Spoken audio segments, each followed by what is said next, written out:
this lecture, I'll teach you the fundamentals of artboards in Photoshop, how to create, delete, resize and duplicate an artboard.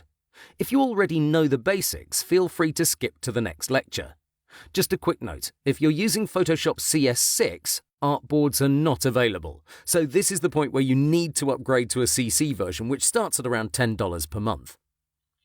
Okay, let's get to it. When artboards were first introduced, I wasn't too happy about them as I didn't see the point. But now, for any app design project, these are indispensable in my workflow. You can think of artboards like mini canvases, and each one represents a screen of your app. When we talked about 720 by 1280 pixels, that was the size of the artboard, not the canvas. Actually, the canvas size is no longer relevant because in an artboard mode, that's virtually infinite. That means you no longer have any use for the crop tool or the top menu command, image, canvas size. You probably know the hotkey better, Alt, Control, C. Even though you have some values here, they aren't helpful. If you try to resize, you'll see Photoshop won't really do much as everything about the canvas size goes out of the window when you're in artboard mode. Okay, let's create one. Assuming you're in the normal Photoshop mode, you can do that by using the special tool Adobe hid underneath the Move tool. Here it is, and you'll find several presets in the options bar. Most of them are for Apple devices for whatever reason. The only thing that changes between all these presets is the size, nothing else, so we don't really care about the label. Choose any one of them, but don't go clicking or dragging as you're not going to get that device's dimensions. You have to first click on this icon here in the options bar. Now we get a plus symbol on our cursor that tells us we're about to create an artboard. Click once and you'll place your first one. There you go. Now with it selected, you can use this drop down to quickly change your preset. Actually, we can use our mouse wheel and scroll through them, and you can see how the dimensions of the artboard change on the fly. But realistically, nobody works like that. When you start a new project, you check that artboard box on the right side, you type in your size and that's it. This is how most designers start any app design project. The alternative is even simpler. You grab the artboard tool, you randomly draw one, then you resize it, and once you have the artboard, you simply copy it over and over again.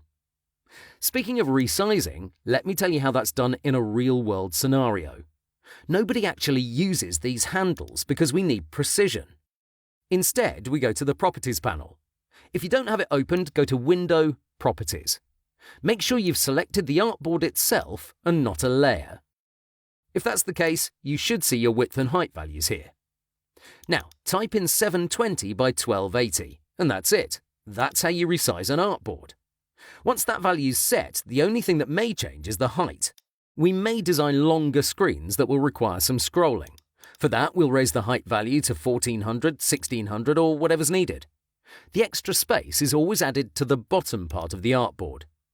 In general, we'll try to avoid hiding content, but know that only the height of an artboard should be increased. There's no decreasing it, and as for the width, 720, that never changes.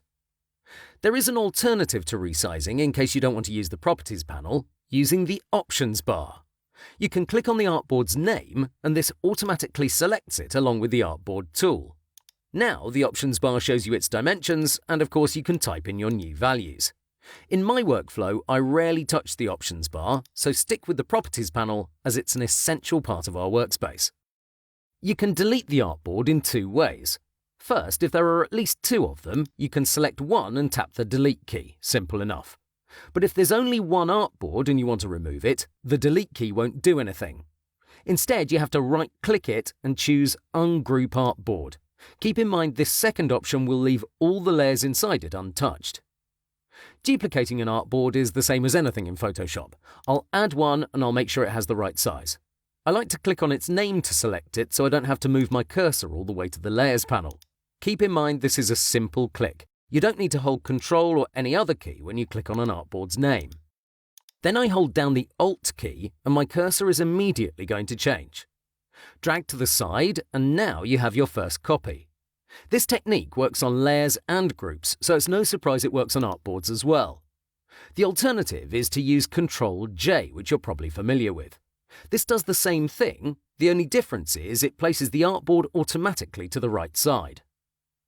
Finally, you need to know about nesting. The name might not tell you much, but it's actually pretty simple. Say we draw a rectangle outside this artboard. If we check the Layers panel, we can see it's standing on its own. Let me create a group for this layer to better illustrate my point. If I close it, the rectangle is inside it, or, how the cool people say it, it's nested. If I open the group and drag it out, it won't belong to any group or artboard, it just floats about independently. By default, artboards have a nesting feature activated. This means that if I move the rectangle a little bit above it, the artboard will automatically nest the layer inside it. It will swallow it up, if you will. So that's something to keep in mind. Anytime you move something above an artboard, its position will change in the Layers panel. Specifically, it will be added to the top of that respective artboard. This is never going to be a problem for us because we're not going to lay things outside our artboards, but now you know what nesting is. Furthermore, you can disable it by selecting an artboard and clicking here. This will stop auto-nesting, so this means you can add another rectangle outside the canvas, move it here, and it won't get sucked in. See the Layers panel? The layer keeps its position. In CC 2018, this auto-nesting feature sometimes doesn't work, and that's a bug. If you encounter it, I suggest you send a ticket to Adobe because it's a technical problem. Chances are, by the time you're watching this lecture, it's already fixed. One last thing and we're out. Artboards clip all layers, so the overflow is hidden. This means I can have a huge rectangle, say 1500 pixels, but the excess won't show up.